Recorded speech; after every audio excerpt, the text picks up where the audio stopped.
The Agenda with Steve Paikin is made possible through generous philanthropic contributions from viewers like you. Thank you for supporting TVO's journalism. Tonight, how are technologies such as artificial intelligence influencing geopolitics? Then, J.N. Jagannathan in conversation with journalist Sadiya Ansari about her new book, In Exile. That's ahead on The Agenda.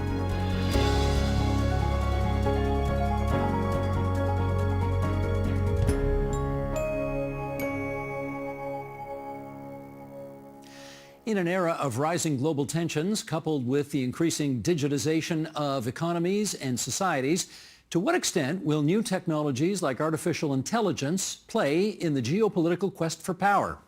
Let's ask. In Syracuse, Italy, George Takash, Senior Fellow at the Bill Graham Center for Contemporary History at the U of T and the author of Cold War 2.0, Artificial Intelligence in the New Battle Between China, Russia, and America.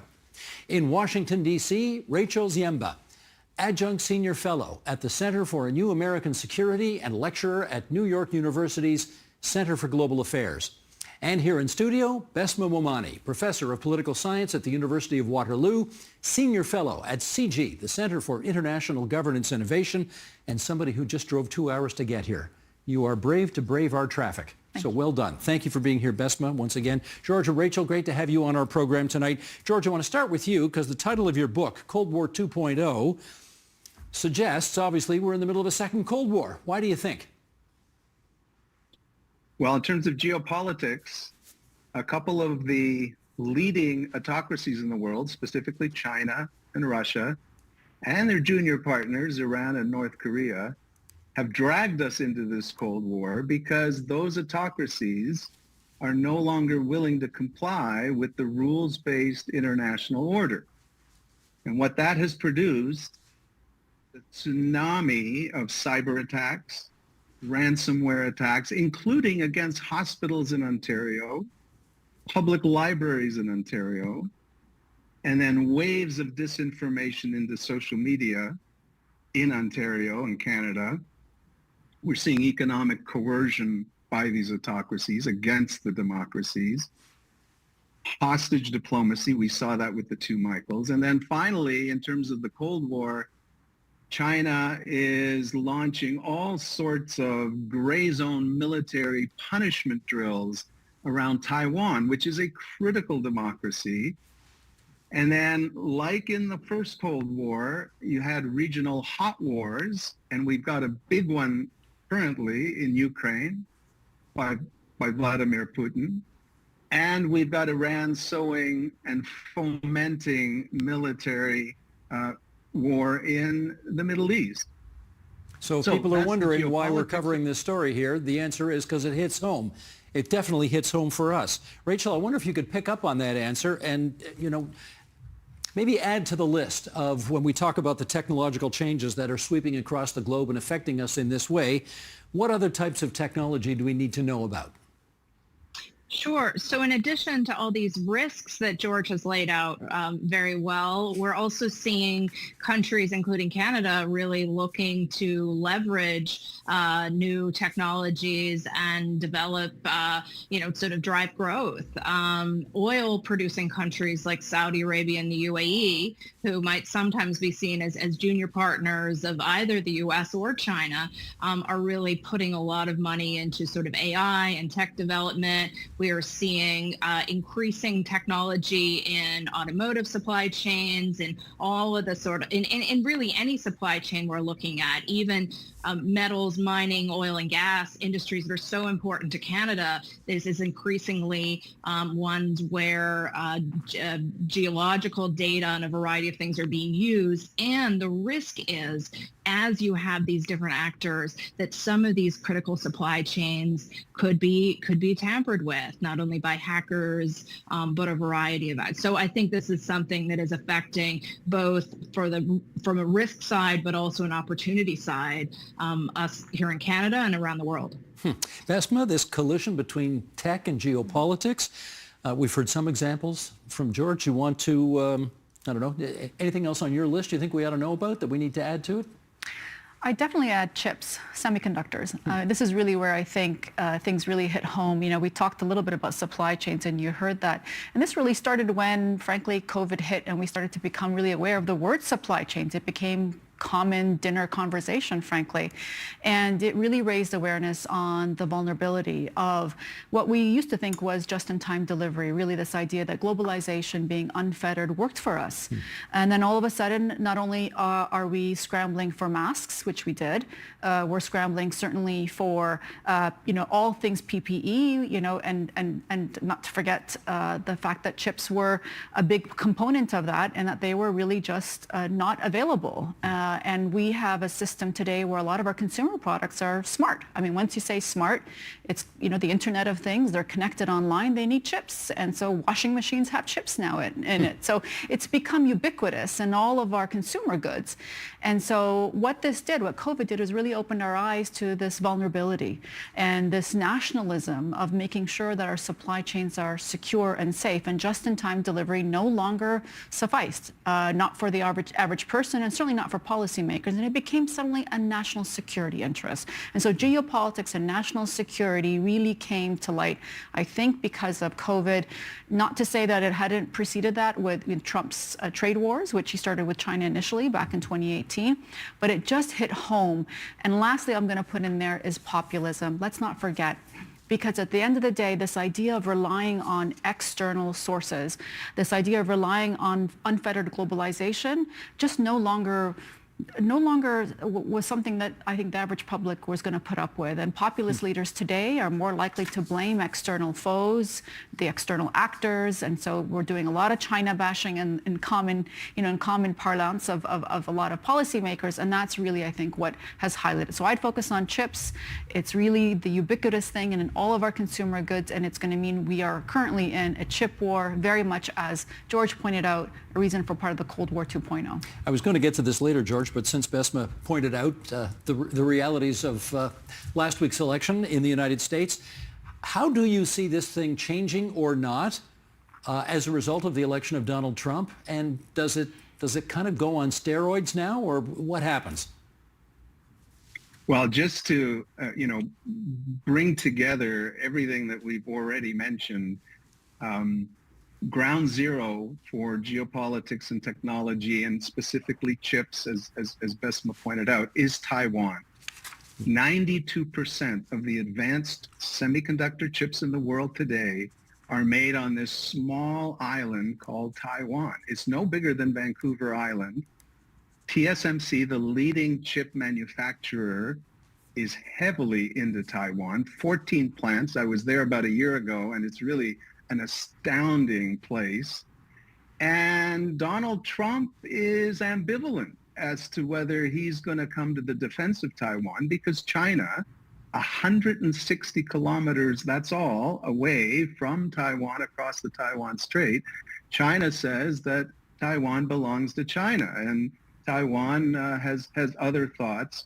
So this will be a huge litmus test for the new administration in Washington. Is will Donald Trump and his new Secretary of State, Secretary of Defense, will they say and do the right things to make sure that deterrence is being affected vis-a-vis Taiwan and its chip manufacturing capability?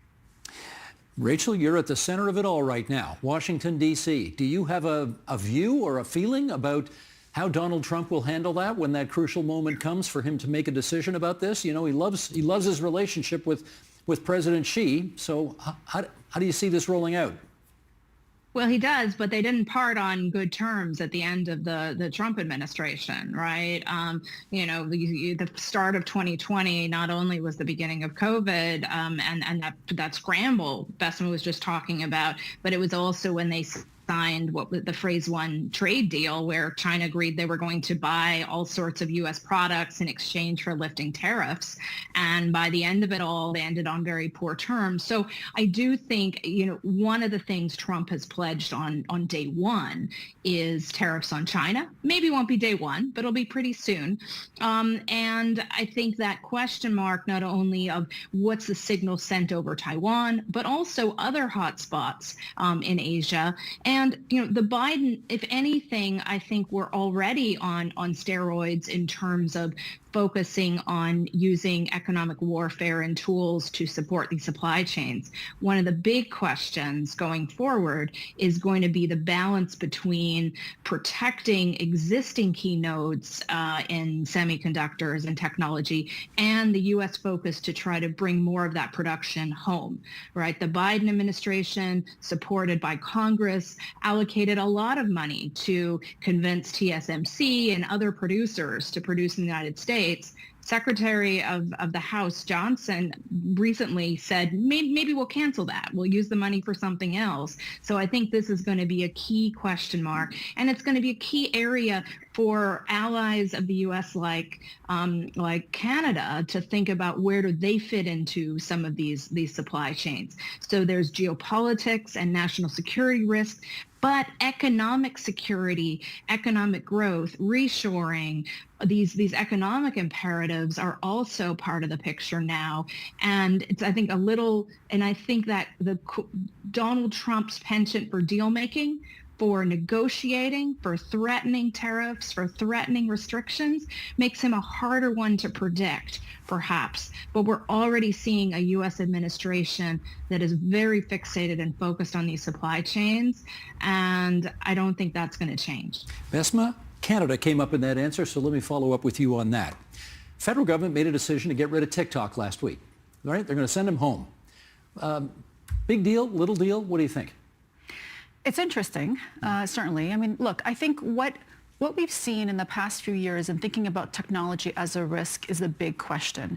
There are absolutely national security issues, without a doubt. And I think, there is some reason for us to have a lot of concerns about what were illegal technology transfer to a lot of these countries. And stealing, I mean, that's what it was. It was not sort of sign the dotted line. It was really stolen from us, and we continue to see that as a real threat. So it's understandable, but the challenge here is that we've heard for too often, and I think the Americans have put this kind of aptly, this idea of having a small yard high fence. And the idea was we're not trying to stop all globalization, because that's just not doable. We know that's not the case.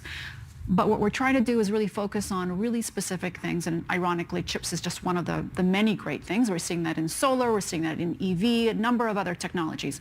But the problem is you come to someone like Donald Trump coming to power, does not know what that concept entails. He really sees not just a big yard, tall fences, and lots of bravado.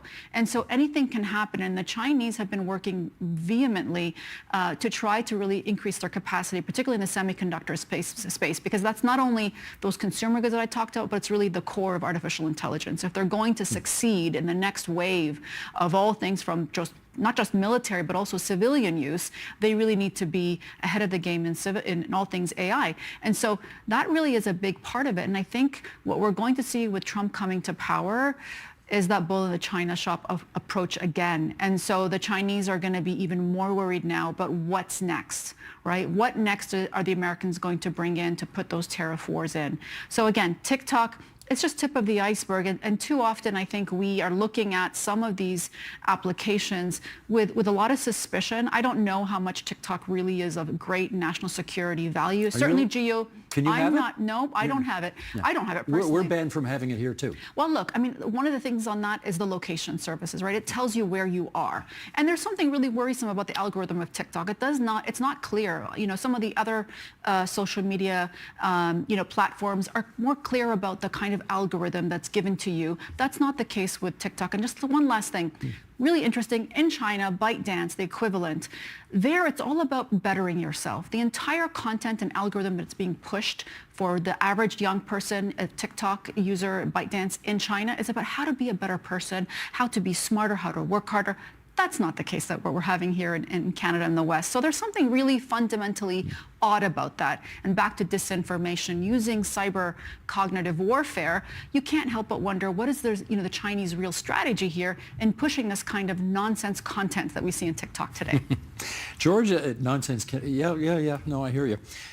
This one for you, George. Is it fair to say that these technological rivalries are broadly divided by, I guess, the countries promoting liberal, human rights-centric governance models versus those deploying technology to support authoritarianism? Can we sort of break it down in that way?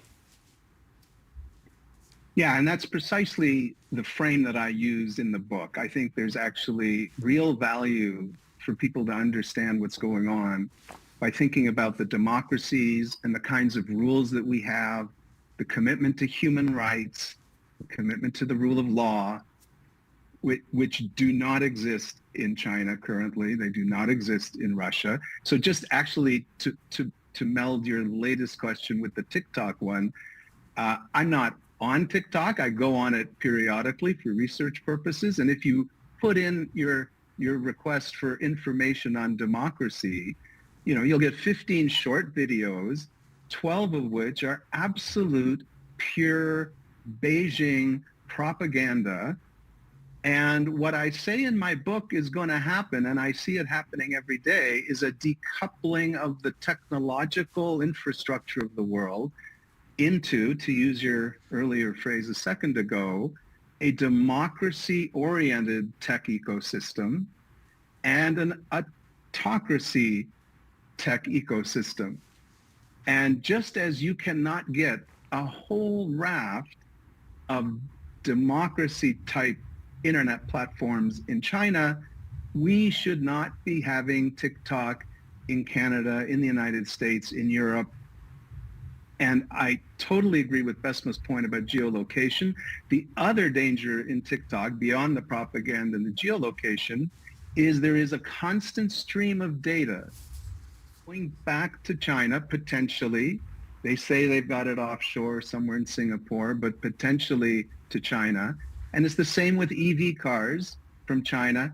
To pick up on Besma's earlier phrase, anything that's smart creates a data trail. Consumers in the democracies should not have their data exposed to access by oppressive autocratic governments. So yes, there will be this decoupling just at the technological level. You'll still be able to get all sorts of goods, merchandise, and Canadian Tire and Walmart and so on. But when it comes to technology and smart devices, unfortunately, we have to separate the world now. I wonder, Rachel, whether you think we have the right either regulations or protocols or whatever in place to, I guess, enjoy and accelerate the benefits of what we're talking about here and mitigate against the risks that some of these new technologies present. What do you think? I think we need to get the balance right. And in some ways, the TikTok ban of last week that we've been talking about is an example of where it's really tough to do it. I think Besma and George both highlighted the risks. But what's notable from the new rule, as I understand it, is that the marketing operations in Canada, that added jobs in Canada, has been what's banned. And Canadians can still download TikTok, they can still use it. So the data security, the data tracking elements are still present, right? Now, and that's a government balancing act, I anticipate, around not wanting to take something away from Canadians that people are deriving value and comfort from, right? But I think it is an example of how difficult that is. What, George's point about data and the data trail is really important. And this is something where I think even democracies differ in what they think the right rules are. Canada and European countries are among those that have pushed more for data localization than in the United States. The U.S. now is protecting bulk sales of its data to adversarial states like China, Russia, and Iran. But in a sense, the very large economic imperative of U.S. tech companies meant that it probably wasn't the same concern. In a sense, there was a pushback. So I think we need to, there are more tools that we need. And I do think liberal democracies and others need to think about collectively working on some of these tools so that there's not more vulnerabilities and fragmentation in these. No country, even one as large as the U.S., is large enough to sort of put up a digital wall, nor is that something that one would want. And a smaller country like Canada, I think, really needs to think about those trade-offs. So the good thing is, I think there is a greater understanding of some of the risks and the opportunities here. The challenge is how to continue to grow these industries while also not opening up to critical infrastructure damage and other vulnerabilities. Now, with the federal government asking TikTok to leave, that is going to result in some job loss. I think there's a few hundred people in Vancouver who are going to lose their jobs as a result of this. But I guess the suggestion is we are in an era when politics, you'll forgive the use of this word, trumps economics every time. Is that right? I agree. As a political scientist, we've seen that from the beginning of time. We do think it's an important part of it. Absolutely. And it's not just, I think, the jobs in Vancouver, as you noted, but also the content creators and the businesses that increasingly lean on having TikTok there. I mean, there's been a real outcry from, I think, much of the content creator community or influencers of how valuable TikTok is, let alone the tweens that I know that are going to be really upset about this being pulled.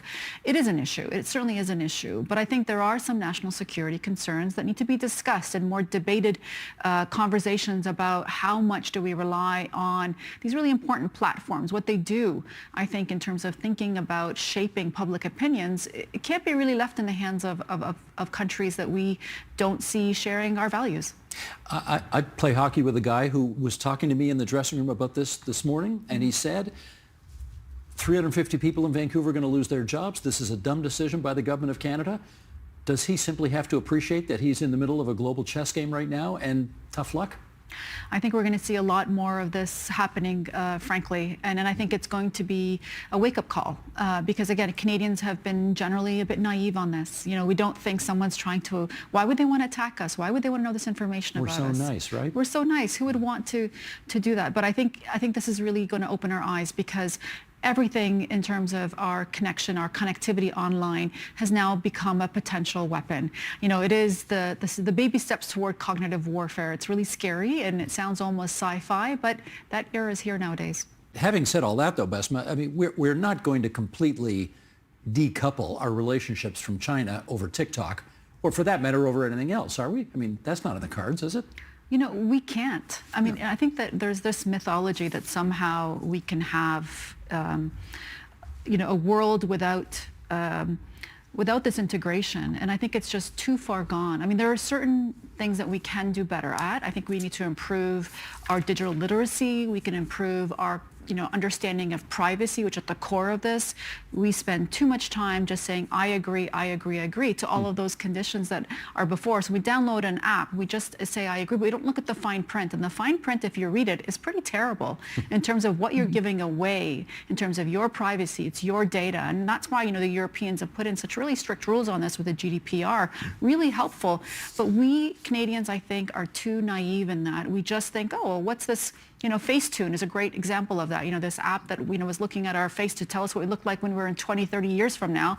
Well, that was absolutely a Russian, way of collecting data about our face. And this is really dangerous, for all of the facial recognition technology that is out there, for the programming, for all of the AI systems that they have. I mean, you can just see where it can be weaponized in a way that we have been, as consumers, quite honestly, too naive about.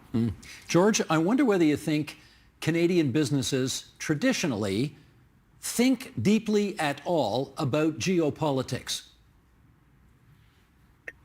Well, right now, they all need to be thinking very, very seriously about what's euphemistically called a Taiwan Strait contingency. What happens if China does move militarily against Taiwan?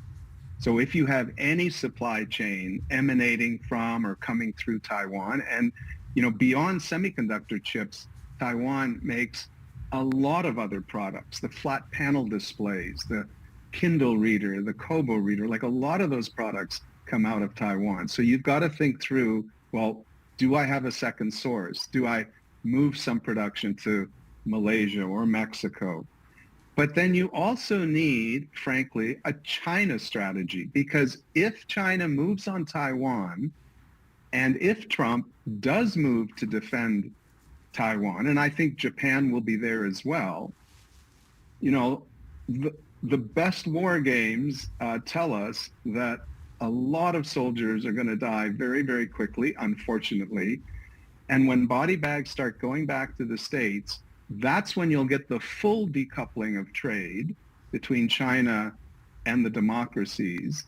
And if you're a Canadian importer of whatever product, even a very low-tech product, and your sole source of supply is China at that point, you know, you're going to be hurting. And Besma's reference to COVID teaching us some of these lessons, you know, those lessons really need to be learned hard now, because frankly, I think the next 2 years could be critical for some activity in Asia that impacts adversely those supply chains. So you've got to think it through now.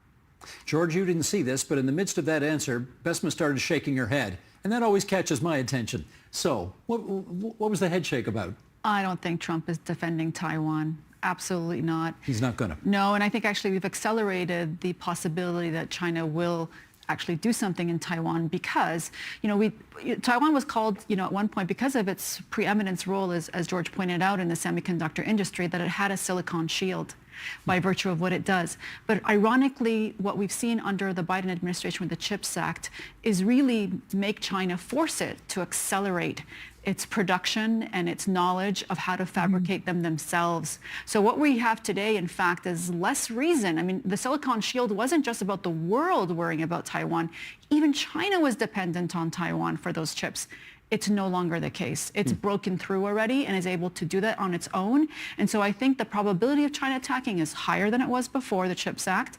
And I think Trump, as an actor, is not going to run to defend Taiwan. I really don't think he's interested, certainly especially if the Middle East gets hot and Ukraine gets hot. This is the furthest thing, I think, from his mind. In which case, Rachel, as Canadian businesses try to consider their futures and how events a half a world away can have an impact on them, how incumbent is it upon them to start thinking more geopolitically about this world and how they run their affairs?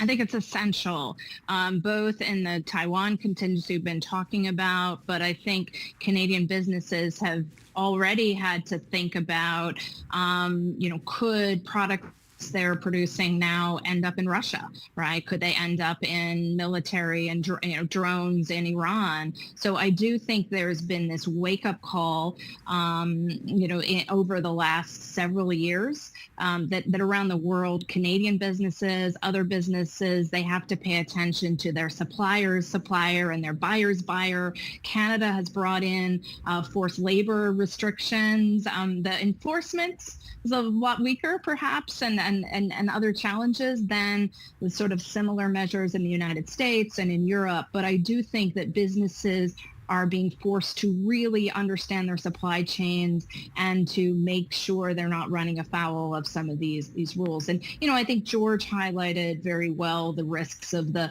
U.S., you know, sort of the U.S.-China, you know, competition in that context. I think even before you start talking about body bags, that we could see economic restrictions, we could see unilateral sanctions, we could see other measures that might impair Canadian businesses getting access to their materials. And if you're a business that thinks, oh, I don't import anything directly from China, I'm in the clear, or I don't import from Taiwan, I'm in the clear, that's not the case, right? That's where, you know, maybe something you're buying from Vietnam has components, has chips that are coming from these other countries. And a net result of both tariffs and these other supply chain issues we've been talking about has been a redirection of trade, sort of maybe increasing complexity of trade that we've seen throughout Asia and through other intermediary countries. And so it's something businesses, themselves need to use and collect a lot more data about their supply chains and make sure that they're not just buying goods from two different factories that happen to be part of the same supply chain. And so that's something where investing in that data is going to be more important. 10 years ago, maybe if you were in the defense industry, you paid attention to things like export controls. That is not a luxury that people have anymore. Well, Besma, give some advice to us here, because if you're let's say you're a corporate executive or you're on a board somewhere, and geopolitics is nothing that has ever been on your radar screen or under your consideration as you do your job, how do you even begin to realize we're living in a new world now? Well, I'll make a plug. Plug away. Which is University of Waterloo is hosting a fantastic event with these good folks on the screen you see here on November 26th called Tech Horizons, and it really is an opportunity for the business community to come here about how geopolitics matters in all things technology for the business community. So first things, that's one thing.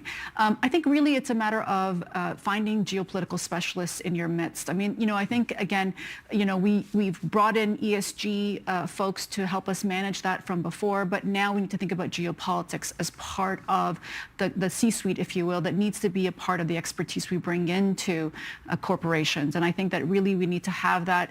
Geopolitics is not going anywhere because it's much more turbulent, both from the bottom, from the bottom up and from the top down internationally. So I would really advise leaders to think about hiring some geopolitical experts in their midst. George, I'll give you the last word on this, and/or how well you think the Canadian government is doing and also taking all of this into account.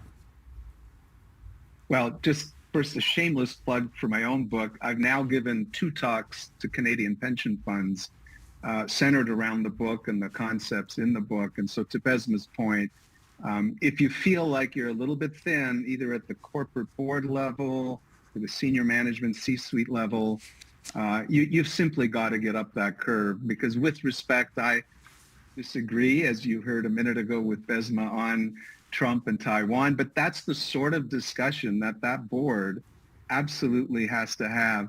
And Rachel's point is that, some of these supply chains are actually really difficult to get to the bottom of, because things show up from places that, are a big surprise.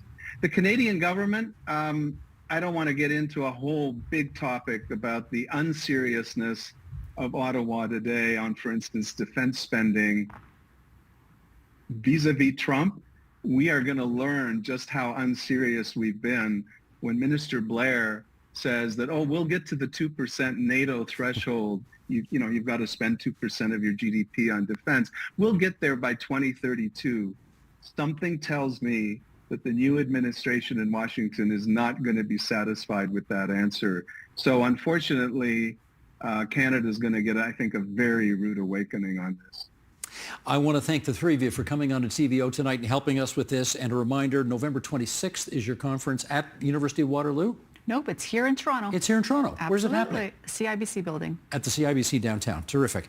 Okay, thanks so much to George Takash, Senior Fellow at the Bill Graham Center for Contemporary History at the U of T. That book, once again, Cold War 2.0, Artificial Intelligence and the New Battle Between China, Russia, and America. Rachel Ziemba, Adjunct Senior Fellow, Center for a New American Security, Lecturer, NYU's Center for Global Affairs, and of course, Besma Momani, Professor of Political Science, University of Waterloo, Senior Fellow at CIGI. Thanks so much, everyone.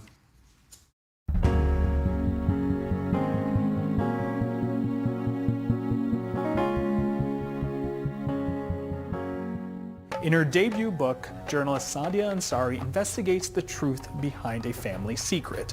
Why did her paternal grandmother, Tahira, abandon her 7 children in pursuit of a man? An estrangement that lasted nearly 2 decades. Her book is called In Exile, Rupture, Reunion, and My Grandmother's Secret Life, and we're delighted she made the time to chat with us. Sadiya, thank you so much for joining us and talking about your book. I want to talk about the main character of your book. Can you tell us a little bit about your grandmother, Tahira, who you call Dadi? What was her early life like? So my Dadi, her early life, she was born in like 1920 in what was then India, and she had a pretty traumatic life. She got married at 14. She lost her husband by the time she was in her mid-30s when she was pregnant with her 7th child. And she went through a lot of tumult at that time. It was just after partition, so there was a lot of political upheaval and personal upheaval in her life. After she moved from India to Pakistan, after her husband died, she ended up leaving her 7 children for a period of 15 years, and for some, she didn't see them for almost 20 years after that. So that was kind of a family story that was very shameful, and we didn't talk about it when we were younger, so I decided to write a book about it now. Was she ostracized on account of leaving her family? How was that all handled in that moment? In that moment, when she first left the family, they were living in Karachi at the time, which was post-partition where a lot of refugees had gone. So post-partition Karachi really grew from a city of like 400,000 to over 1 million within a decade, and my family was part of that migration. And at that time, when she first left her kids, she left them for a man, essentially, and she first stayed in the city for a little while, hoping to reconcile. And when it was clear that wasn't going to happen, she ended up moving to the place where he was from, which was 1,000 kilometers away, which at that time for her children was like, kind of a massive, massive distance.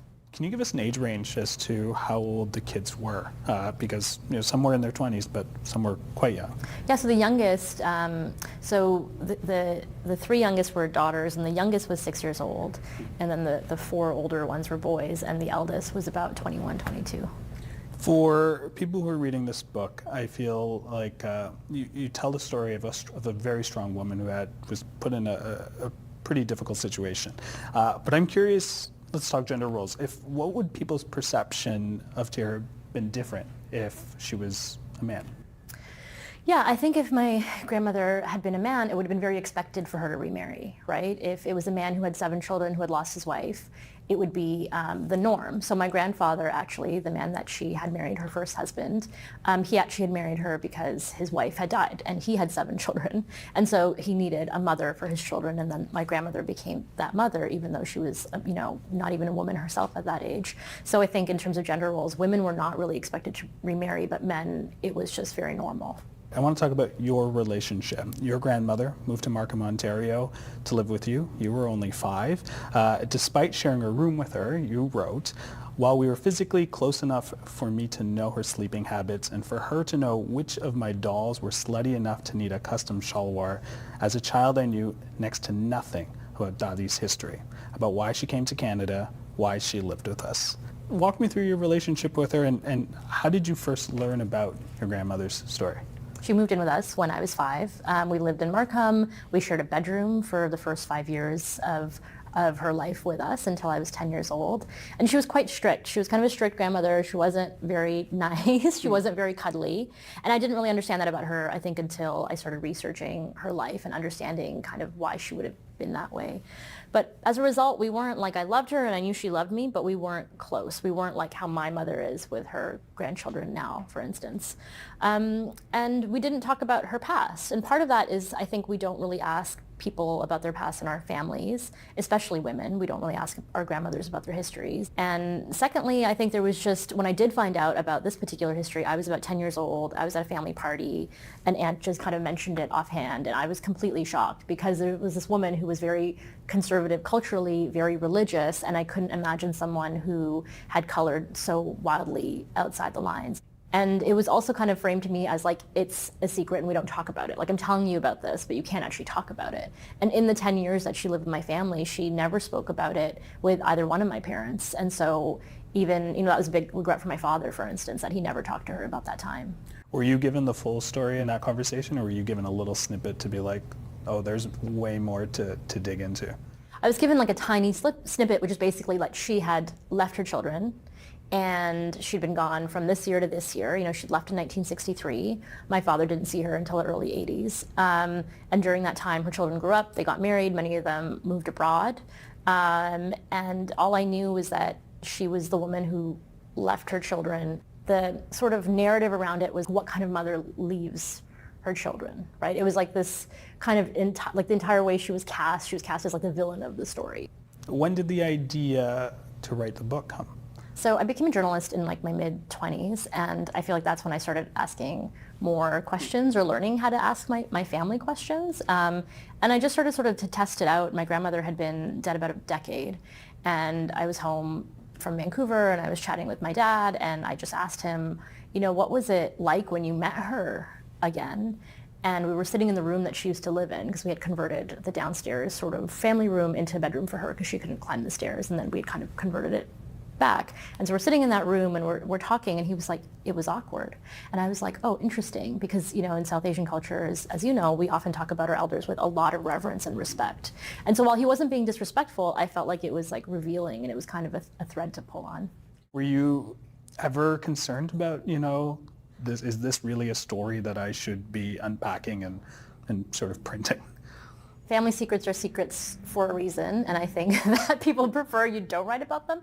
But I do think that if my dad didn't want to do it, then I wouldn't have done that out of respect for him. And all of his full siblings spoke with me, except for one of my uncles who passed away during the process of writing the book. And I don't think he was very keen to speak with me either, to be clear. But 6 out of 7 isn't bad, I think. And I think there was something for them where a number of my dad has 7 half-siblings, and his older half-siblings who had kind of parented him after his mother had died. He never wanted to talk about this painful thing because they never wanted to feel they were disrespecting those older siblings or not appreciating what they did for them, right? And when those siblings passed, I think it kind of freed them a little bit to kind of explore what that time meant for them, and the things that happened to them during that time, how difficult that period was for them, and help them sort of talk about it. Did your perception of your grandmother change after writing this book? You use the word villain is sort of in the beginnings of sort of when hearing the story, but I imagine that's changed quite a lot. You asked me, why did I want to tell this story? And I think in my 20s I had the idea, and in my 30s, I think coming into like my own womanhood and thinking about what her life was like at that time, like by the time I was in my mid-30s, I was like living in a condo in downtown Toronto, unmarried, no kids, with a lot of agency in my life. And I thought about her, and she was like pregnant, husband just died, alone in a country where she didn't have any family anymore. And I started to think about how difficult her life was, and putting the lens of like, how would I have handled that? Because I think we often think our families are, previous generations in particular, are more resilient than we are, but they're really just people. And I think that was part of like me trying to figure out who she was and what her motivations were. And because she obviously loved her children a lot, and I saw that firsthand as, she aged, I realized that like there's no way she just left them because she didn't love them or she didn't care, because then she would never have come back to the family. Your book, you described as part memoir, part investigative journalism, and part creative nonfiction. Why did you decide this was the best way to tell that story? There's kind of alternating chapters. So, there's one set of chapters that's kind of like in my voice, more traditionally, kind of like how a journalist would approach memoir. And it's kind of like taking the reader through the story as I'm fumbling through it. And then the other chapters are not from her perspective, but kind of written like they're happening at that time. It's not in the distant past, it's in like the recent past, is kind of the way that I imagined it. And I wanted those chapters to read more like narrative. I didn't want them to read like a feature story where we say so-and-so told me this and so-and-so told me that, because I was talking to all these people who had all these different thoughts, opinions, and versions of the story, and I didn't want to reconcile them in the text like that, because I think that can be really distracting. And so I decided to go with creative nonfiction to be able to create more scenes around what was happening for my grandmother. And I don't really make complete events up, but I just relied a lot on like historical information, research, archival photos, for instance, were super helpful. So for instance, imagining her at the dock in what was then known as Bombay, taking a steamer to Karachi. There are photos of that from the year that she did that. There's photos of the steamer she would have taken. That's how I tried to bring it to life and also bring the reader closer to her. As you mentioned, you interviewed countless family members for this book. Were you ever worried that you didn't go far enough or went too far? Yeah, and 100%. Both. I went too far and I didn't go far enough. So first, I think with my dad, because we started the interviews in like 2017, and we just, I'd be visiting my parents, we'd be in our pajamas, and I was like, okay, let's go through family photos and see what you remember. And I would ask him about his childhood, because he never really used to talk about his childhood. And he was like, I don't really remember a lot. It was over 50 years ago. And that would be his answer to a lot of questions. And my dad is like a storyteller. He likes to tell stories. He likes to tell jokes, And I was like, how do you not remember anything? And I would never talk to a source that way. I would never say, like, you really don't remember anything about your childhood. And I had to take a step back to be like, I can't speak to him like I'm talking to my dad in a conversation. I have to kind of like take a bit of distance and be a bit respectful for like everything he's gone through. Because at that point, I didn't actually really know everything that he had gone through. And I feel like the more I found out, the more it helped me be more and more sensitive to the situation.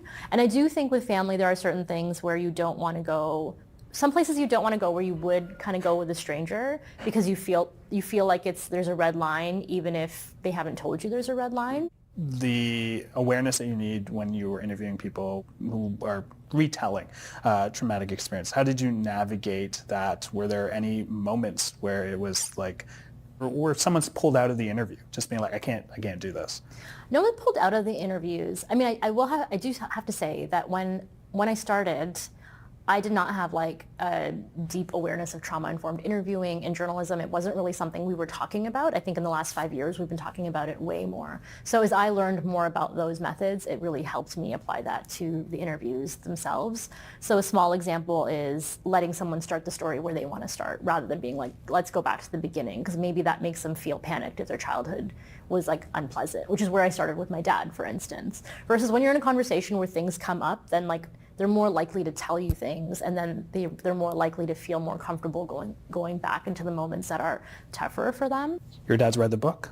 What was his reaction? He called me after he read a draft. I gave him a draft that I was like, if you have huge problems with that something, I can still change it, but I'm far enough along that like you can see where the story is.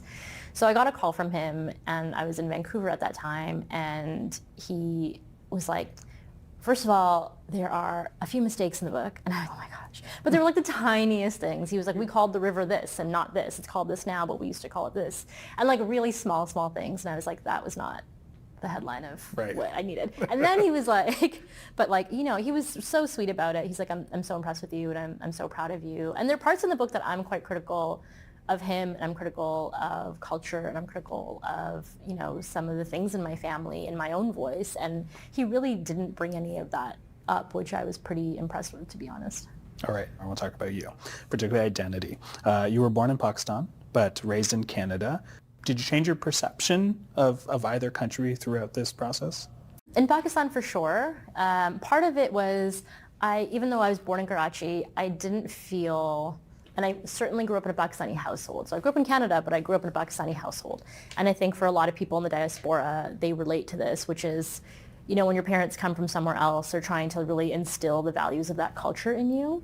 And sometimes that culture is frozen in the moment that they arrived, and it doesn't actually reflect about how the culture is evolving and how people like my age, for instance, you know, what kind of like music they're listening to or art they're accessing or activism they're engaged in. And so I feel like going back to Pakistan with these trips exposed me to that so much more and made me feel so much more part of the culture. Because a big part of this book is like exploring what does it mean to be a wife and a mother in South Asian culture, because that is so primary in your role as a woman across so many cultures, and I would say North American culture also. And when you are not those things, you feel like, what is my entry point into my culture? And I feel like those trips helped me find different entry points and feel much more rooted. Even though my family's not necessarily like historically from Pakistan, because, you know, they were refugees. But on the other hand, in Canada, it really also changed my view of Canada, in the sense that, one, I kind of assumed that a lot of conservatism came from my upbringing as a South Asian, my upbringing as a Muslim woman, but I also realized living here, it's like a very similar expectation of this escalator sort of life. You go to school, you get a good job, you get married, and you have kids. And then if you're not doing that, especially in your 30s, like people kind of don't know what to do with you. It's very, very similar. And actually, I left Toronto and I moved to Berlin 4 years ago, and just to kind of get my mind out of that, to go somewhere where there were no cultural expectations of me, which was super interesting. All right, I want to talk another question. This one, I got to admit, I think a lot of people, a lot of immigrants, a lot of first generation, a lot of South Asian people can relate to this. You write, with fellow immigrants or recent descendants, I have the tendency to be much more open.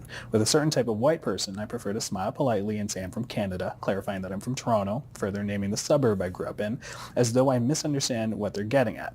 But people can be persistent about knowing things that are none of their business, and inevitably, I'm worn down to giving them what they want. Even the way Pakistan rolls off my tongue gives them the thrill of discovering some sort of Eastern creature hiding behind my Canadian accent. Is there a fine line between people asking someone where they're from out of curiosity versus asking them out of suspicion, especially now, just in the world that we're in that's so polarized? Yeah, I think that sometimes it's just good-natured and people are just curious. And in Canada, I just sometimes want to be from Canada, and especially moving abroad, people ask me where I'm from, and I always say Canada first, unless I feel like they also have multiple identities, and we can talk about that. Sometimes people would say, but you have an Oriental name, and I'd be like, I can't deal with this, you know? And they do wear you down, because what can you say? Like, no, Right. I don't have any other background. It does feel invasive, this like, where are you from question that a lot of us deal with, but it's also an important question. And I think for me, it's very important. I am very willing to say I'm Pakistani. I don't have any shame in it, but it's because I don't feel like a sense of nationalism, Right. because of some of the reasons I talk about in the book. My family doesn't have deep roots in that country. So it's like I say I'm Pakistani, but this is a country that was created in 1947. So these things are just very complicated. And I think sometimes people just want to like pin your face on a map to understand you. And it just doesn't work like that. Well, let's talk about that. Partition left as many as 2 million people dead and displaced 15 million, including your grandparents. You've done a lot of research around this topic. What's the most surprising thing that you learned about partition? Partition is such a massive historical event that we don't really learn about in the mainstream. Like, you don't learn about it like you do the World Wars or, you know, a lot of different things. And I didn't learn about it in school in Ontario, for instance, and maybe the curriculum is better now, and I hope it is. But it's kind of this major historical event that people liken to, you know, for instance, journalists that saw the massacres during partition likened it to some of the death camps that they saw that were run by the Nazis years before, like the same journalists who had gone to both. And that's like horrifying that these events were happening, and then they were sort of happening in a different way again in the subcontinent. So I think one thing, you know, the scale of it I knew, and I think sometimes when we talk about death and displacement, even now, like let's say we're talking about Gaza or Sudan or Ukraine, or we're talking about the massive displacement in Venezuela, for instance, which we only kind of talk about around election time, like you can't really imagine it. It's like numbers, you know, you get the headlines. And I think the most important thing for me was going into history a little bit of a different way and looking at how did this impact ordinary people? Like, what were they hearing on the news? What were the letters their family was sending them? What were they worried about? You know, women were jumping into wells because their families were like, we'd rather you die in a well than be, you know, raped. Those kinds of details that are just make you stop in your tracks. And the one thing that I really wanted to paint a picture of was this happened to millions of people who didn't want to talk about it afterwards, because if it also happened to your neighbor, you can't really relate. This was difficult for everybody, and like, why are we going to keep talking about it? And that's why often I think the third generation is more ready to talk about it and more ready to explore it, because that pain is not so close to us. Finally, if your grandmother were alive, what do you think she would have made of your book? It's a really interesting question. I mean, part of me, she might have been like, keep my name out of your mouth.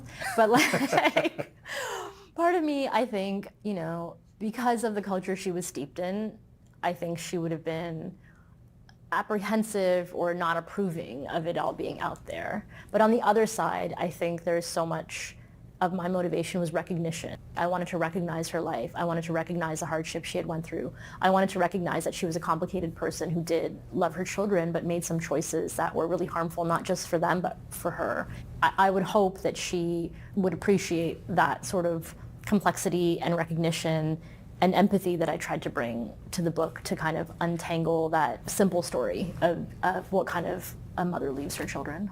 There was this little passage at the back of one of the photos of her. Do you remember what it said? It was an inscription in Urdu, and I think the translation was, you know, when my body turns to dust, may my memories bloom from this photo.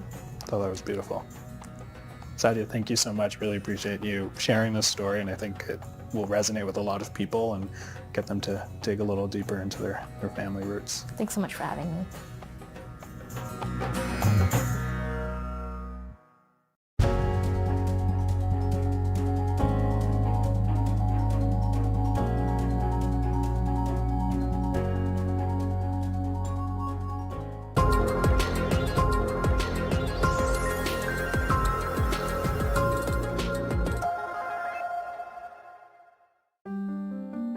I am George Elliott Clark. I am the E.J. Pratt Professor of Canadian Literature at the University of Toronto.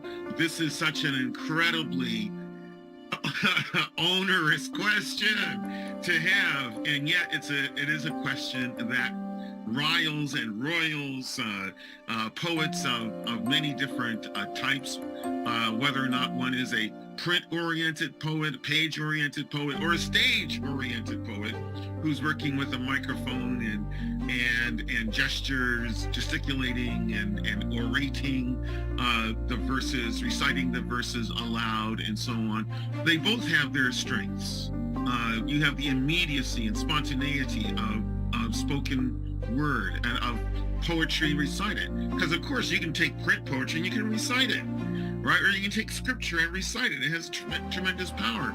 Remember thy Creator in the days of thy youth, before the evil days come, when thou shalt say, I have no pleasure.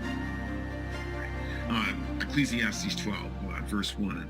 So there isn't necessarily a divide between print and spoken word or recitation. There isn't really, because ultimately all print poetry, all good print poetry, should be able to be recited aloud. So this is a long way, and I know I've taken a long way to come around to it, but there is no division between print and orality, except for the fact that some of us want to pretend that one is better than the other, when they are both two sides of the same coin.